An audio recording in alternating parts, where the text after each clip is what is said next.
One thing that kept cropping up, and it's something that crops up every time I teach this course, and I should always say something about it preemptively. It's just a terminological issue. Israelites are not Israelis. The word Israeli, term Israeli, refers to a citizen of the modern state of Israel. So there are no Israelis before the year 1948. Okay? And we use Israelite to refer to the ancient inhabitants of the ancient kingdom of Israel. Okay, so that's an important distinction, and I know you hear Israelis, and so that's just a term that people thought would apply to anyone who inhabited a place called Israel, but Israeli and Israelite are used precisely in order to make that distinction between the ancient and the modern period. Okay, so we're talking about Israelites, and while we're on this subject, we're not talking about Jews yet either. We can't really use the term Jew. It's not historically accurate for the period that we've been dealing with in the Bible. When we get towards the very end of the biblical period, and we see that when Persia conquers and reconstitutes this area, or designates as a province this area as Yehud, right? So the Persians are going to be the ones to create a province called Yehud in this area, including Jerusalem, and they will allow the Israelites who are in exile to go back and live there, and they will become Yehudites. And this is going to be where the word Jew comes from, but that's not going to be historically accurate before the end of the 6th century. Okay, so, and even then it's still a technical term having to do with living in the province of Yehud. It's not an ethnic term, right? The word Yehud or Jew doesn't become an ethnic term for quite some time. So Israelites is the correct term for the group that we're dealing with here. Hebrew is not bad either. It basically is a linguistic term that refers to people who speak Hebrew. And so the Hebrews, it's something of a social ethnic term, but based mainly on the linguistic feature of speaking Hebrew. Okay, so no Israelis, only Israelites. All right, we were reaching the end of Joshua, and we're going to be moving on to Judges today. And the Bible describes the early Israelite socio-political unit as the tribe. And this is what's going to be featured in the last part of the book of Joshua. We're going to see that tribes are territorial units. A tribe is attached to a territory. Within the tribe, you have clan elders, and the clan elders are the ones who dispense justice. They make decisions regarding the general welfare of the tribe. So the second half of the book of Joshua, so the first half recounts the conquest, and then the second half recounts the division of the land among the 12 tribes who, it is claimed, were descended from the 12 sons of Jacob. We have a couple of different lists of the tribes in the Bible. So if you take a look sometime, you might want to compare the list that's in Genesis 29 or 30. It's pretty much the same list that's in Genesis 49. These are in blessings. You know, patriarchs will very often give blessings of all their children, and so you look at the names of the children and you'll see the list of 12. You have the 6 sons of Leah, you have the 4 sons of the 2 concubines, Bilhah and Zilpah, and the 2 sons of Rachel, Joseph and Benjamin. And that is probably the oldest list that we have. But if you compare it to Numbers 26 in Joshua and the list that's in Joshua with the distribution of the land, you'll see that Levi or Levi is not included. Presumably because the Levites, who were to function as a priestly class in Israel, they have no land allotment, right? They are supported through the cultic practices and the perquisites that come from the sacrifices. And so instead of the Levites, we find that there are tribes named for the 2 sons of Joseph. So there is no Joseph tribe per se. Joseph's 2 sons are Ephraim and Manasseh, and this is how we then reach the number 12. So there's no Levi in the later lists, but the Joseph tribes have been split into Ephraim and Manasseh, if you will, who are said to be the 2 sons of Joseph. So the consensus is, a scholarly consensus is, that what you have in Canaan is an alliance of tribes. Perhaps not precisely 12. You know, at different times there might have been a different number and different groups that came together at different times, but you have these tribes who are worshiping Yahweh, perhaps not exclusively as we've seen, and they have some loose obligations of mutual defense in these different alliances.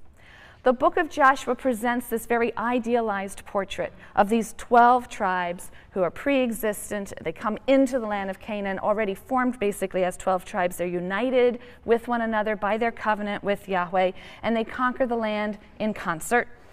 But there are other elements of the biblical narrative, as we've already begun to talk about and will continue to talk about today as we move into Judges, which really suggest there was much more sporadic cooperation among the tribes. You never have more than one or two really acting in concert until the very end of the book of Judges.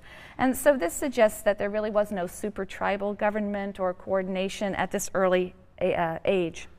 The ark is said to have circulated among the different tribal territories. It didn't rest permanently in the territory of one tribe until somewhat late in the period. It comes to rest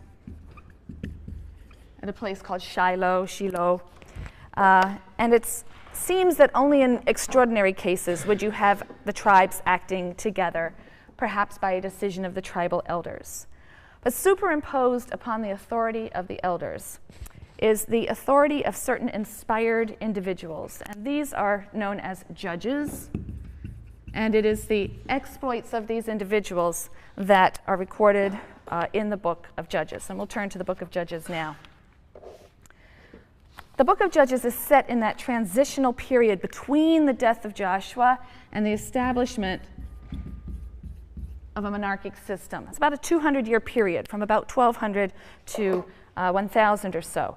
It is an imaginative and embellished reconstruction of that period of transition. We'll also see it's a very ideologically laden reconstruction. So the stories depict local tribal skirmishes rather than confrontations between nations. You have pretty much skirmishes with groups around the country. And that makes a lot of sense for this 200-year period when Canaan is making a transition from sort of city-states in the Bronze Age to the emerging nation of what will be Israel, next to it Philistia, on the east side Aram. So we have nations are going to be coming into being by the end of this period. But there's this 200-year transitional period before you get the formation of these independent states. Like Joshua, the book of Judges consists of various sources that were fused together in a Deuteronomistic framework. We'll come back to that. In fact, it's really a collection of individual stories that center on local heroes, several of whom are, interestingly enough, socially marginal. These are pretty scrappy characters. You've got the illegitimate son of a prostitute, you've got a bandit, you've got very interesting, colorful, and as I say, socially marginal people. And these stories have a real folkloristic flavor to them. They're full of drama and a lot of local color, local references to places and customs and so on. So if you were to list the stories of the various judges, the major judges, we have 6 major and 6 minor judges. The minor judges is simply a reference to the fact that they judged for a certain period of time. So there's 12 listed in all, I believe, and there are 6 major judges for whom there is a lengthy story, beginning with Ehud in chapter 3. It's a very funny story against Ehud leads the Israelites against the Moabites. A lot of sort of bathroom humor in that one. In chapters 4 and 5, you have Deborah, who helps the Israelites in battle against certain Canaanite groups. You have 4 chapters, chapters 6 through 9, recording the adventures of Gideon. Gideon fights against the Midianites. Gideon is interesting. There are signs in his story that he is divinely chosen. There's some evidence of the annunciation of his birth and some signal that he is divinely chosen. Then in 11 and into a little bit of chapter 12, you have the story of Yiftach, or Jephthah, who fights against the Ammonites. Very interesting and tragic story of his daughter, which echoes similar sorts of stories in Greek legend. You also have chapters 13 to 16, Samson, who of course fights against the Philistines. Samson is somewhat atypical. He also has a tremendous and fatal weakness for foreign women, and that's a strong theme throughout the Samson stories. We'll come back to some of that. Then towards the end, you have some interesting chapters at the end. 17 and 18 tell the story of Micah and his idolatrous shrine. And then finally, the quite horrifying and gruesome tale, beginning chapters 19, going on through 20 and 21, the story of the Levite's concubine and the civil war.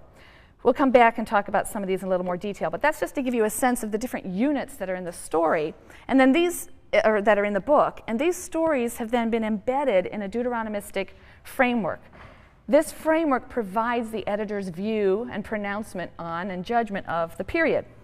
Some of the stories seem to have been left pretty much intact themselves. There isn't, in many cases, a lot of interference inside the story. Only a few interpolations that express the editor's theology of history. But the editor's theology of history is best seen in the preface to the book, which is why I sort of stuck these over to the side, this preface that frames the book. And chapter 1 gives a detailed summary of the situation at the end of Joshua's conquest, right? Taking stock, listing the extensive areas that Joshua had failed to take from the Canaanites, despite the impression that's given by the book of Joshua, certainly the first part of it, that they did everything they were supposed to have done and fulfilled the commandments to Moses and so on. But here we get a list of all the places they failed to take from the Canaanites, starting in Judah and moving northward. They tend to always start in the southern area in Judah and then list things in a northward direction. Then in Judges 2, verses 1 through 5, an angel appears before Joshua's death, and the angel recounts God's redemption of the Israelites from Egypt and then quotes God as follows: "I will never break my covenant with you, but you, for your part, must make no covenant with the inhabitants of the land. You must tear down their altars." That's a phrase that's found in Deuteronomy 12. Again, one of those phrases that makes us link Deuteronomy with all of these subsequent books, and we refer to it all as a school, the Deuteronomistic School, because you have these phrases from Deuteronomy that will be peppered throughout the rest of these books. God will be faithful to his covenant, in other words, but it's a two-way street. And if Israel doesn't do her part, she will be punished. The editor is setting us up with that expectation before we even begin to read an account of what happens. The angel then relates that Israel has already not been obedient, so God has resolved, right? This is a fait accompli at this point. God has resolved that he will no longer drive the Canaanites out before the Israelites. He will leave them as a snare and a trap to test their resolve and their loyalty. So it's a very far cry from the idealized portrait that we had in the first half of the book of Joshua. So that opening announcement, listing all of the ways in which they have failed to take the land, and the visit by the angel who tells them you've already failed in so many ways, and so God's not even going to help you to rout the Canaanites any longer, that's followed then in a section from chapter 2, verse 11, through chapter 3, verse 6, and this is a kind of prospective summary, right? A summary before the fact of the nation's troubles. And this is a passage that expresses the editor's judgment on the nation of this period. "Another generation arose after them, which had not experienced the deliverance of the Lord, or the deeds that he had wrought for Israel. And the Israelites did what was offensive to the Lord," what was evil in the eyes of the Lord, right? An important phrase, what was evil in the eyes of the Lord. "They followed other gods from among the gods of the peoples around them and bowed down to them. They provoked the Lord.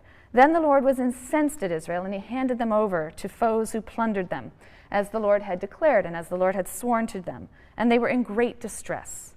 And then the Lord raised up leaders who delivered them from those who plundered them. But they did not heed their leaders either. They went astray after other gods and bowed down to them. I'm sort of skipping, right? I'm condensing all of this. When the Lord raised up leaders for them, the Lord would be with the leader and would save them from their enemies during the leader's lifetime, for the Lord would be moved to pity by their moanings because of those who oppressed and crushed them.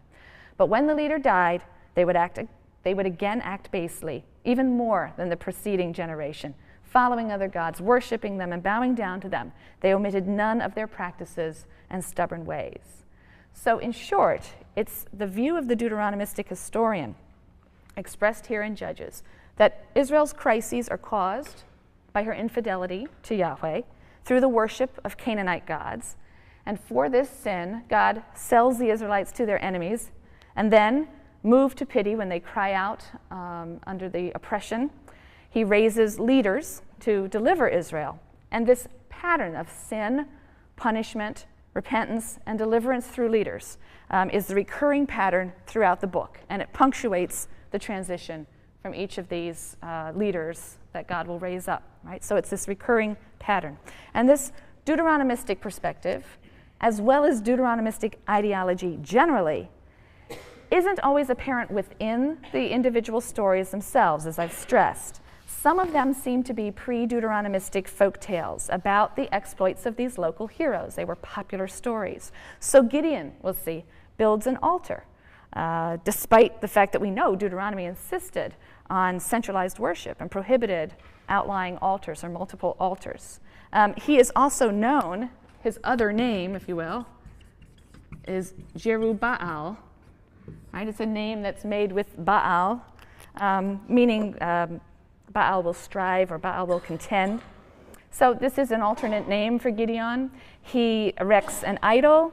The people of Shechem, where he is, after his death, they continue to worship Baal Berit, the Baal of the covenant, which is an interesting sort of merger of Baalism and covenantal religion.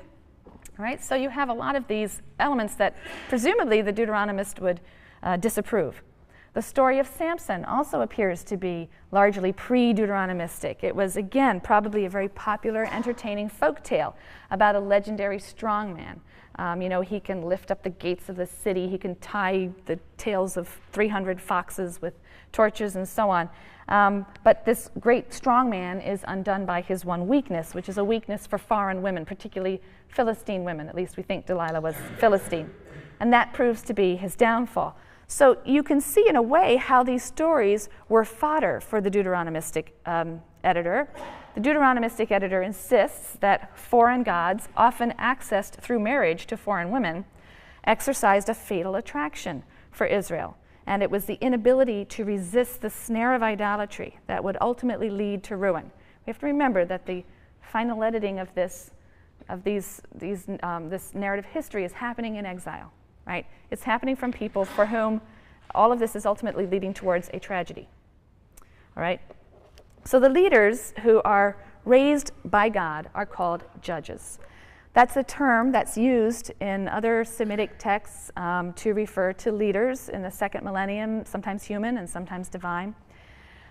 So the term is used here in the biblical text. It refers always to a human leader, and one who exercises many different powers or functions, not merely judicial. We think of the word judge really in a judicial context, but that wasn't the extent of the function of the judge.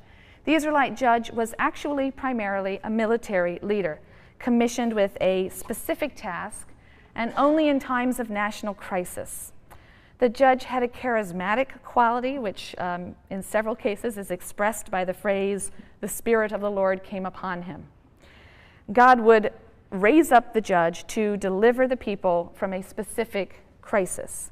The judge might muster troops from 2 tribes or 3 tribes, sometimes only a clan or 2, which suggests that there was no real national entity at this particular time. We never see more than 1 or 2 tribes acting together or some clans of a tribe.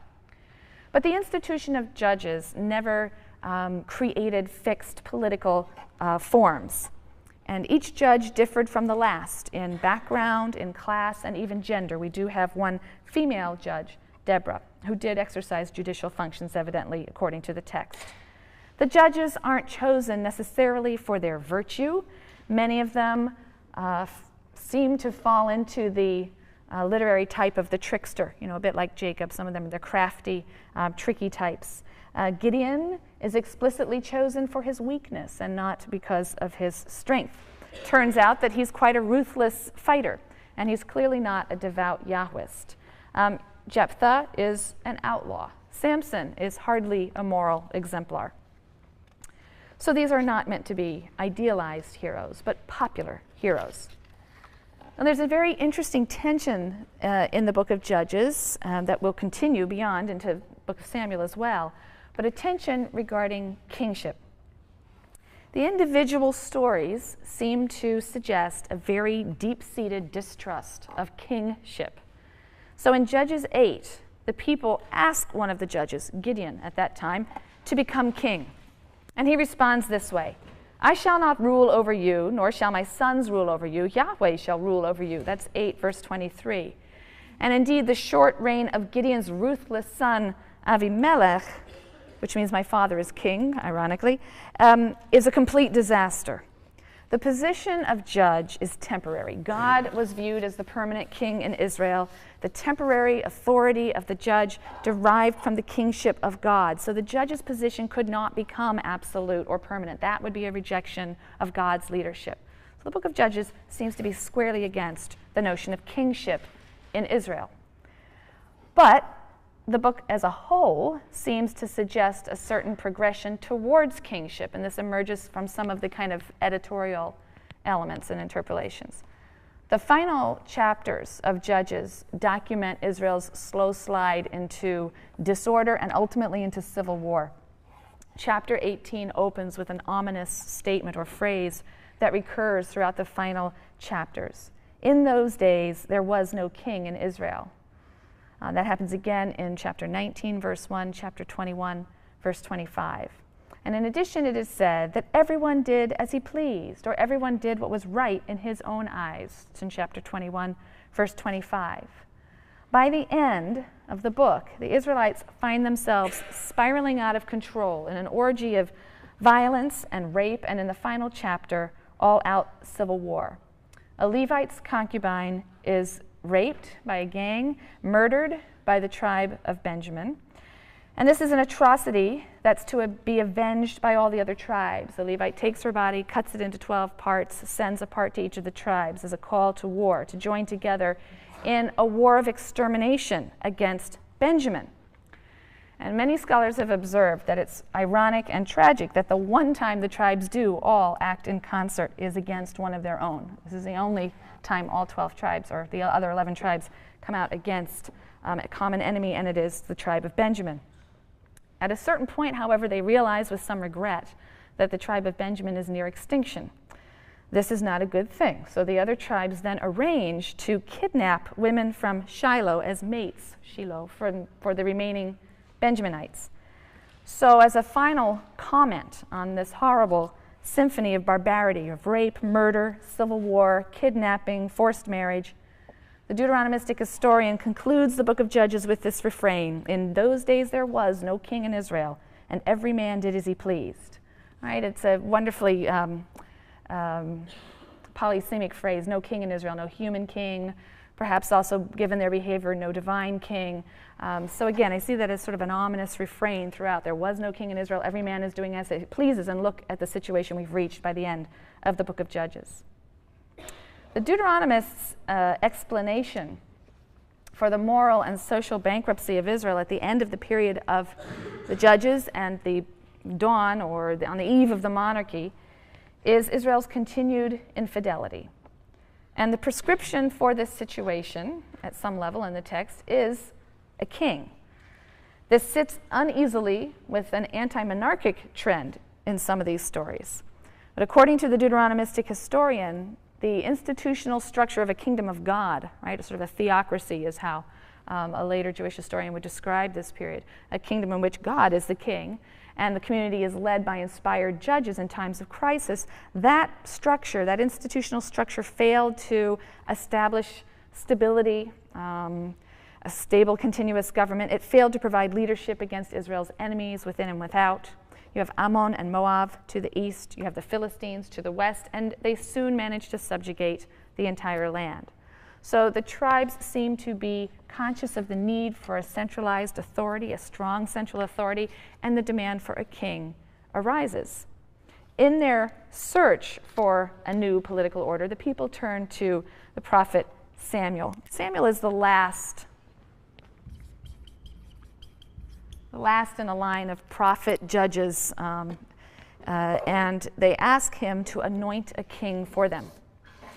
So we're moving now into the book of Samuel, and the book of Samuel deals with the transition from the period of the judges to the period of the monarchy. In the first book of Samuel, you have the opening chapters that record the birth and career of Israel's last judge, Samuel. So that's chapters 1 through 4. The next few chapters, through chapter 7, deal with the Philistine crisis. And at this time, the Ark of the Covenant itself is captured and taken into Philistine territory. Chapters 8 through 15 give us the story of Samuel and Saul, who will be Israel's first king. And then the last half of the book, 16 on to 31, are going to give us the story of Saul and David.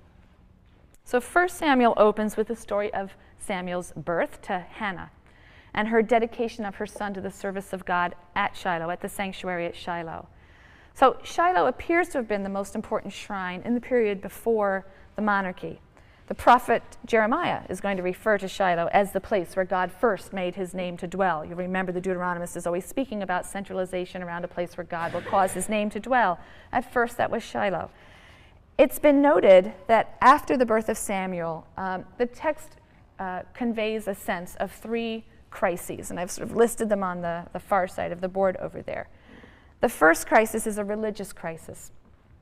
The priest of the time, Eli, he's also described as a judge, but perhaps that's just to fit him literarily into the pattern of leadership that predominates in this section of the Bible. He's said to be aging, and his sons are quite corrupt. As a result, the text says the word of Yahweh is rare in those days. So there's a crisis in religious leadership. There's also a crisis in political leadership or political succession to some degree. Judges 2 tells us that Eli's two sons are clearly not worthy. They dishonor the sacrifices, and according to one reading, they lie with the women at the door of the shrine. God says he will cut off the power of Eli's house. His two sons will die in one day, and God will find and raise up a faithful priest. But in the meantime, no leader is apparent, so we have a crisis in succession, if you will.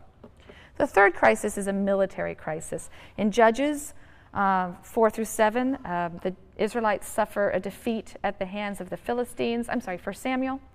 They suffer a defeat at the hands of the Philistines. The ark is captured. Eli's two sons are killed, and the news of all of this kills Eli as well.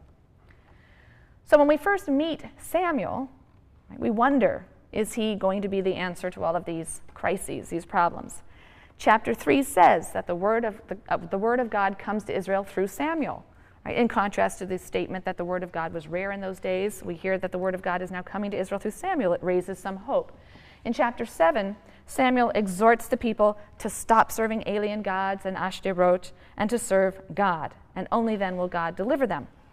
So the people do this, and Samuel leads them. He employs his military tactics mostly include prayer and confession and sacrifice, but he manages to lead them to victory over the Philistines. God thunders and the Philistines flee in fear. So Samuel seems to be combining in one person several functions. He is a priest, he's in the shrine, he offers sacrifices, he builds altars.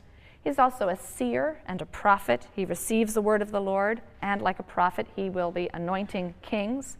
And he's also a judge in the sense that he leads Israel to military victory. But he also travels a circuit acting as a judge in a judicial sense. It says throughout Israel, but really most of the places we hear about are within the confines of Benjamin. So this story seems to mostly be focused in the southern region, in the tribe of Benjamin. But even he is unable to provide Israel with the kind of leadership that the text suggests is required. The Philistine threat is going to reemerge, and the crisis of succession will remain, obviously. And so the representatives of the 12 tribes come together to Samuel to ask for a king. Samuel is therefore a kind of a transition figure between Israel, the semi-democratic confederation, and Israel, the nation and monarchy. It's going to be a huge transformation, as we'll see, but he's going to be the one to bridge the gap to this new kind of leadership. Now, as in Judges, the historical account that we have in 1 Samuel contains many contradictions, many duplicates, so scholars take these as evidence of the existence of various conflicting sources and traditions that have been put together in a larger framework. So, for example, we have 3 different accounts of the choice of Saul as king. We have 2 accounts of his being rejected ultimately by God. We have different accounts of how David came to know Saul and how David entered Saul's service. We have more than one account of David's escape into Philistine territory, of his sparing Saul's life. That happens twice. Twice he has the opportunity to kill him, twice he spares his life, and so on. Goliath is killed twice. Only one of those occasions is by David. The other occasion he's killed by some other hero. So most important for us, however, is the existence of sources that hold opposing views of the institution of kingship. This makes for an interesting and complicated structure in the book. Some of the passages are clearly anti-monarchic and some are clearly pro-monarchic. And I've put them up here. The anti-monarchic passages, 1 Samuel 8, there's a passage in 10, there's a passage in 12. The pro-monarchic passages are sandwiched in between these, right, in 9 and 11. So you have this alternating sequence of anti-pro, anti-pro, anti. 1 Samuel 8 is a classic example of the anti-monarchic perspective. Samuel is initially opposed to the whole idea.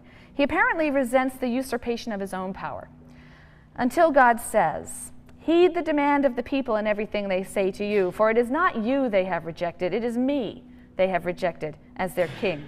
Heed their demand, but warn them solemnly, and tell them about the practices of any king who will rule over them."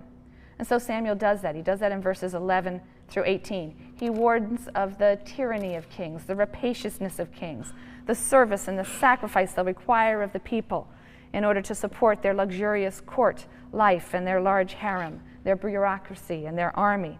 "The day will come," Samuel warns, "when you cry out because of the king whom you yourselves have chosen, and the Lord will not answer you on that day."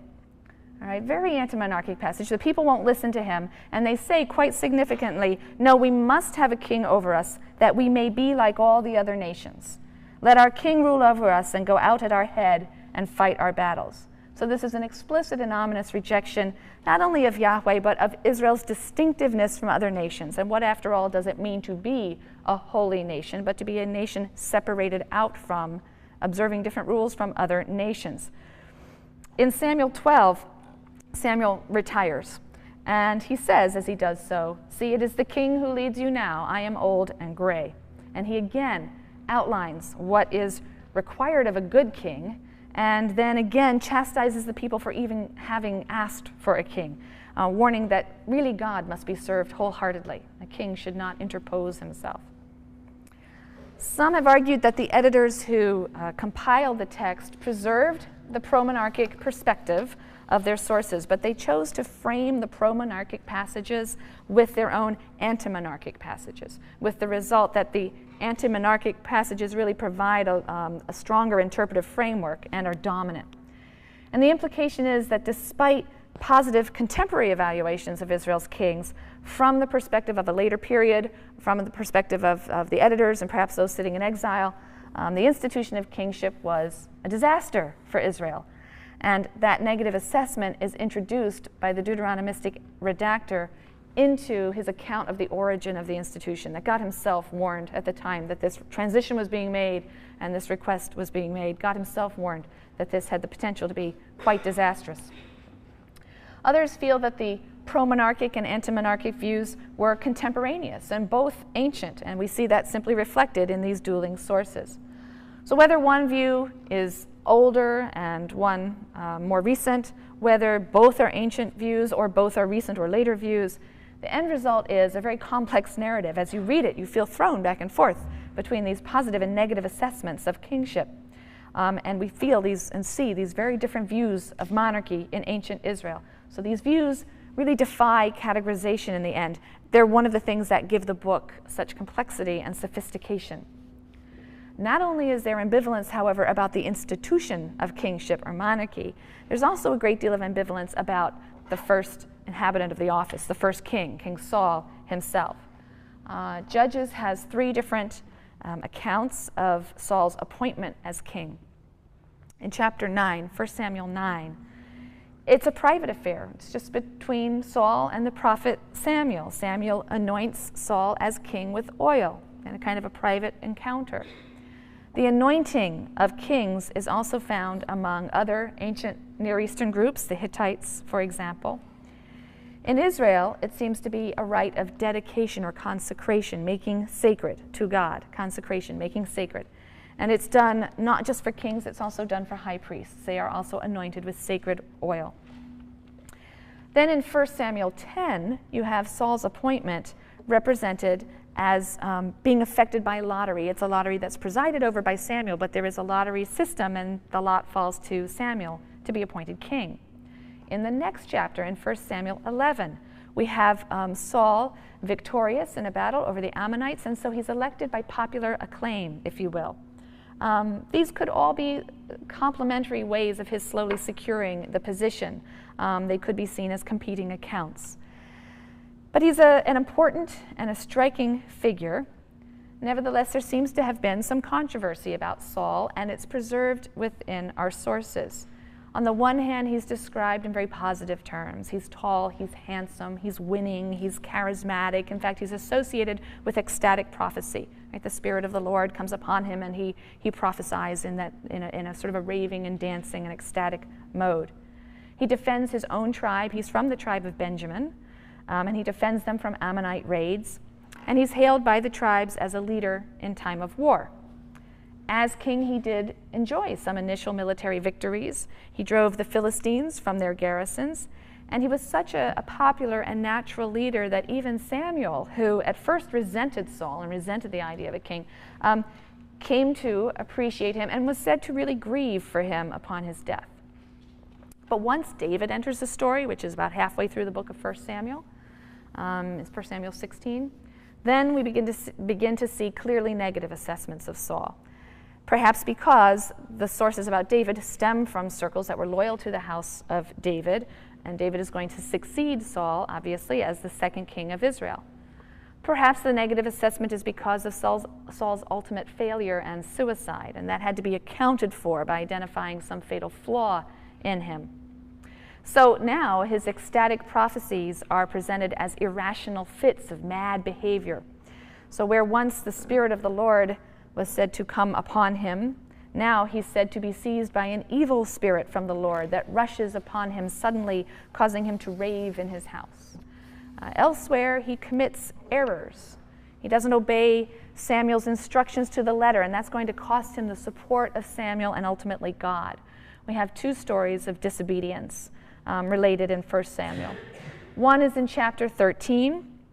He sees that the morale of his men is sagging, and so to sort of rally them together, he officiates at a sacrifice. He was supposed to wait for Samuel to arrive and do it, but he sees that it needs to happen now, and so he officiates at the sacrifice himself. And this appropriation of a priestly function enrages Samuel. And this is Samuel's first pronouncement or prediction that God will not establish Saul's dynasty over Israel, despite the fact, by the way, that other kings at other times will sacrifice with impunity. So it's interesting because David and others will sacrifice and doesn't seem to be a problem. But here it's given as the occasion for Samuel's fury and his first pronouncement that the dynasty of Saul will not be established. In chapter 15, we have a second instance of disobedience that earns Samuel's disapproval. Again, against Samuel's order, he spares the life of an enemy king. This is King Agag. He spares his life and otherwise violates the terms of cherem, this notion of total destruction or devotion of booty and enemies to God through total destruction. And again, when he violates the order of cherem, Samuel again announces that God regrets having made Saul king. The Lord has this day torn the kingship over Israel away from you and has given it to another who is worthier than you. That's chapter 15, verse 28. In any event, with his support eroding, Saul seems to sink into a deep depression and paranoia. And toward the end of his life, he's depicted as being completely obsessed with David and the threat that David poses to Saul himself, but also his dynasty. Saul is angry that his own son, Jonathan, who presumably should succeed him to the throne, has a deep friendship with David and, in fact, throws his support over to David instead of himself. In several jealous rages, Saul attempts to kill David or to have him and his supporters killed. One particularly violent incident, he kills 85 priests who he believes have given shelter to David and his supporters. So in these encounters, right, between Saul and David, the sources portray Saul as this raving, obsessed, paranoid person, and David is seen as a sort of innocent victim, and he protests his loyalty and his support for Saul. He doesn't seem to understand why Saul should view him as a threat. And twice he passes up the opportunity to do away with Saul himself. He says, "I will not raise my hand against the Lord's anointed." So the portrayal of Saul as a raving and paranoid man who's obsessed with David probably reflects the views of later writers who were apologists for the house of David. Positive views of Saul's character weren't entirely extinguished by the biblical writer. David's own lament when he hears of Saul's death by suicide and Jonathan's death also may reflect Saul's tremendous popularity. David orders the Judahites to sing what's called the Song of the Bow in praise of Saul. Your glory, O Israel, lies slain on your heights. How have the mighty fallen, Saul and Jonathan, beloved and cherished, never parted in life or in death. They were swifter than eagles, they were stronger than lions. Daughters of Israel, weep over Saul, who clothed you in crimson and finery, who decked your robes with jewels of gold. How have the mighty fallen in the thick of battle? Jonathan, slain on your heights. I grieve for you, my brother Jonathan. You were most dear to me. Your love was wonderful to me more than the love of women. How have the mighty fallen? The weapons of war perished. Of course, representing David as bewailing Saul and Jonathan in these terms would have served an apologetic function as well. David is cleared of any part in or even desire for the death of Saul. So halfway through the book of Samuel then is the first part of the story of David and his encounters with Saul, running through to the end of 1 Samuel and the first few chapters of 2 Samuel, about 2 Samuel 5. And this whole section, this first part of the story of David, has the feel of a historical novel or narrative. There's lots of direct speech and lots of dialogue, so it has the feel of fiction, of a novel. Given that the ruling family in Judah was referred to as the House of David for several centuries, and given a wonderful archaeological find dating from the 9th century, it's a Syrian inscription that refers to the House of David, dating to the 9th century. So given some of those two pieces of evidence, I think most scholars would see David as a real person. None of the details of the biblical account can really be confirmed, of course, but I think the consensus is that David was a real person. There are obviously some who do not hold that and believe this is a much later retrojection. But David is, surprisingly enough, presented as very human. He's not a divine character, and he's certainly not even a highly virtuous character. The first installment of his story, through about 2 Samuel 5, is clearly sympathetic to David and favorable to David.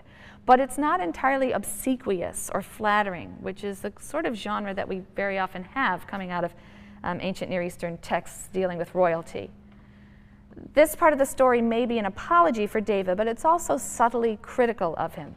Certainly David is a hero, but if you read between the lines, he's also an opportunist, he's an outlaw, he serves as a mercenary for the Philistines for some of the time, and he can act pretty unscrupulously.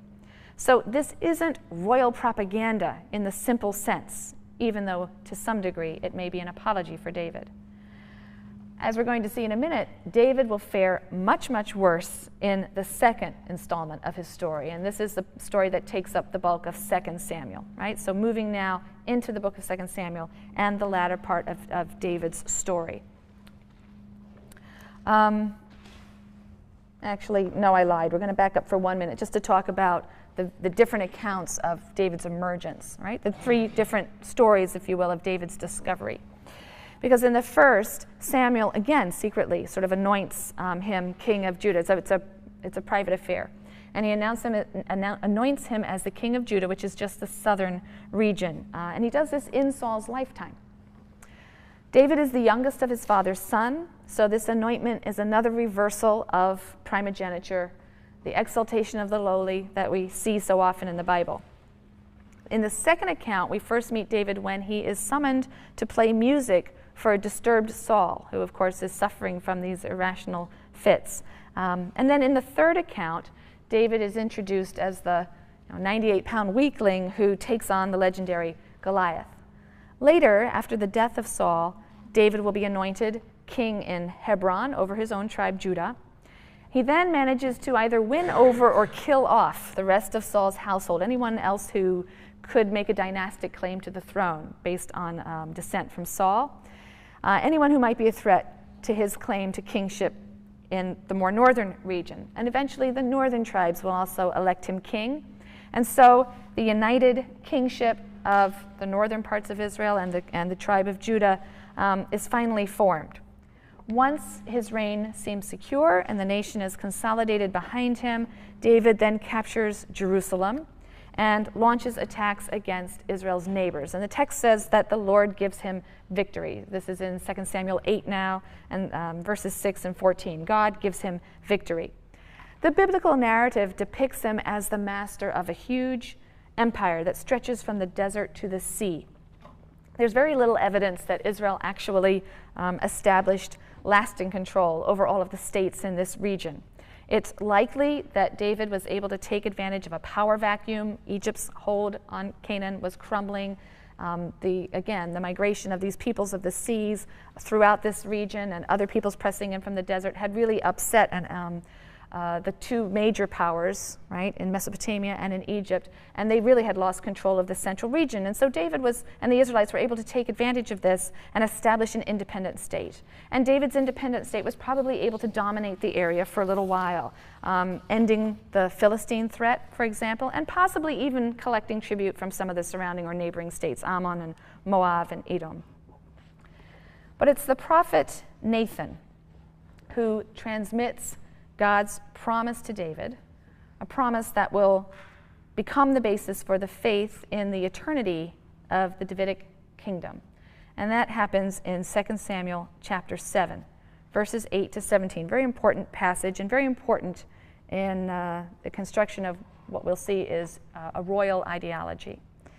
A royal ideology that comes to contest some of the basic ideology of the nation. Thus says the Lord of hosts. This is Nathan speaking now, quoting God. Thus says the Lord of hosts, I took you from the pasture, from following the sheep, that you should be prince over my people Israel, and I have been with you wherever you went, and have cut off all your enemies from before you. And I will make for you a great name, like the name of the great ones of the earth. And I will appoint a place for my people Israel, and will plant them, that they may dwell in their own place, and be disturbed no more. And violent men shall afflict them no more, as formerly from the time that I appointed judges over my people Israel. And I will give you rest from all your enemies. Moreover, the Lord declares to you that the Lord will make you a house, meaning your dynasty. When your days are fulfilled and you lie down with your fathers, I will raise up your offspring after you, who shall come forth from your body, and I will establish his kingdom. He shall build a house, meaning now a temple, for my name, and I will establish the throne of his kingdom forever. I will be his father, and he shall be my son. When he commits iniquity, I will chasten him with the rod of men, with the stripes of the sons of men. But I will not take my steadfast love from him, as I took it from Saul, whom I put away from before you. And your house and your kingdom shall be made sure forever before me. Your throne shall be established forever. In accordance with all these words and in accordance with all this vision, Nathan spoke to David. It's a very important passage, and it's with this passage that you have the idea of an eternal and unconditional covenant between God and the house of David, or the dynasty of David. And this is now the fourth covenant that we've met, right? The Noahide covenant, the patriarchal covenant, the Sinaitic covenant, and now the Davidic covenant. Note that God says that David and his descendants may be punished for sin. They certainly will be punished for sin, but he will not take the kingdom away from them as he did from Saul. So God's oath to preserve the Davidic dynasty, and by implication, we'll see later, next time, Jerusalem as well, would lead eventually to a popular belief in the invincibility of the holy city. In addition, the belief in Israel's ultimate deliverance from enemies became bound up with David and his dynasty. David was idealized by later biblical and post-biblical tradition and became the paradigmatic king. So even when the kingdom fell finally to the Babylonians in 586, the promise to David's house was believed to be eternal. The community looked to the future for a restoration of the Davidic line or Davidic king or a Messiah. Now the Hebrew word Messiah simply means anointed. One who is Mashiach is anointed, okay, with the holy oil. That's a reference to the fact that the king was initiated into office by means of holy oil being poured on his head. So King David was the Messiah of God, the king anointed by or to God. And in the exile, Israelites would pray for another Messiah, meaning another king from the house of David, appointed and anointed by God to rescue them from enemies and reestablish them as a nation at peace in their land, as David had done. So the Jewish hope for a Messiah, speaking now in the post-biblical, so that where it's correct to say Jewish, the Jewish hope for a Messiah was thus always political and national. It involved the restoration of the nation in its land under a Davidic king. We're going to talk next time about the royal ideology that begins to emerge and challenge the older Sinaitic and covenantal ideology, but that's too much to get into now. So we'll deal with that on Wednesday and then move on through the rest of the Deuteronomistic history. We'll allow the Israelites who are in exile to go back and live there, and they will become Yehudites. And this is going to be where the word Jew comes from, but that's not going to be historically accurate before the end of the 6th century. Okay? So, and even then, it's still a technical term having to do with living in the province of Yehud. It's not an ethnic term, right? The word Yehud or Jew doesn't become an ethnic term for quite some time. So, Israelites is the correct term for the group that we're dealing with here. Hebrew is not bad either. It basically is a linguistic term that refers to people who speak Hebrew. And so the Hebrews, it's something of a social ethnic term, but based mainly on the linguistic feature of speaking Hebrew. Okay? So, no Israelis, only Israelites. All right, we were reaching the end of Joshua, and we're going to be moving on to Judges today. And the Bible describes the early Israelite socio-political unit as the tribe. And this is what's going to be featured in the last part of the book of Joshua. We're going to see that tribes are territorial units. A tribe is attached to a territory.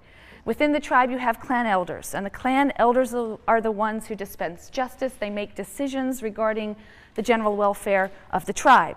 So instead of the Levites, we find that there are tribes named for the two sons of Joseph. So there is no Joseph tribe per se. Joseph's two sons are Ephraim and Manasseh, and this is how we then reach the number 12. So there's no Levi in the later lists, but the Joseph tribes have been split into Ephraim and Manasseh, if you will, who are said to be the two sons of Joseph. So the consensus is, a scholarly consensus is, that what you have in Canaan is an alliance of tribes. Perhaps not precisely 12. You know, at different times there might have been a different number and different groups that came together at different times, but you have these tribes who are worshiping Yahweh, perhaps not exclusively as we've seen, and they have some loose obligations of mutual defense in these different alliances. The book of Joshua presents this very idealized portrait of these 12 tribes who are pre-existent. They come into the land of Canaan already formed basically as 12 tribes. They're united with one another by their covenant with Yahweh, and they conquer the land in concert. But there are other elements of the biblical narrative, as we've already begun to talk about and will continue to talk about today as we move into Judges, which really suggest there was much more sporadic cooperation among the tribes. You never have more than one or two really acting in concert until the very end of the book of Judges. And so this suggests that there really was no super tribal government or coordination at this early age. The ark is said to have circulated among the different tribal territories. It didn't rest permanently in the territory of one tribe until somewhat late in the period. It comes to rest at a place called Shiloh.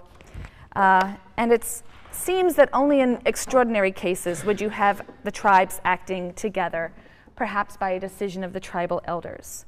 But superimposed upon the authority of the elders is the authority of certain inspired individuals. And these are known as judges. And it is the exploits of these individuals that are recorded in the book of Judges. And we'll turn to the book of Judges now. The book of Judges is set in that transitional period between the death of Joshua and the establishment of a monarchic second half of the book of Joshua. So the first half recounts the conquest, and then the second half recounts the division of the land among the 12 tribes who, it is claimed, were descended from the 12 sons of Jacob. We have a couple of different lists of the tribes in the Bible. So if you take a look sometime, you might want to compare the list that's in Genesis 29 or 30. It's pretty much the same list that's in Genesis 49. These are in blessings. You know, patriarchs will very often give blessings of all their children, and so you look at the names of the children and you'll see the list of 12. You have the 6 sons of Leah, you have the 4 sons of the 2 concubines, Bilhah and Zilpah, and the 2 sons of Rachel, Joseph and Benjamin. And that is probably the oldest list that we have. But if you compare it to Numbers 26 in Joshua and the list that's in Joshua with the distribution of the land, you'll see that Levi or Levi is not included. Presumably because the Levites, who were to function as a priestly class in Israel, they have no land allotment, right? They are supported through the cultic practices and the perquisites that come from the sacrifices. One thing that kept cropping up, and it's something that crops up every time I teach this course, and I should always say something about it preemptively, it's just a terminological issue. Israelites are not Israelis. The word Israeli, term Israeli, refers to a citizen of the modern state of Israel. So there are no Israelis before the year 1948. Okay? And we use Israelite to refer to the ancient inhabitants of the ancient kingdom of Israel. Okay? So that's an important distinction. And I know you hear Israelis, and so that's just a term that people thought would apply to anyone who inhabited a place called Israel. But Israeli and Israelite are used precisely in order to make that distinction between the ancient and the modern period. Okay, so we're talking about Israelites, and while we're on this subject, we're not talking about Jews yet either. We can't really use the term Jew. It's not historically accurate for the period that we've been dealing with in the Bible. When we get towards the very end of the biblical period, and we see that when Persia conquers and reconstitutes this area, or designates as a province this area as Yehud, right? So the Persians are going to be the ones to create a province called Yehud in this area, including Jerusalem, and they will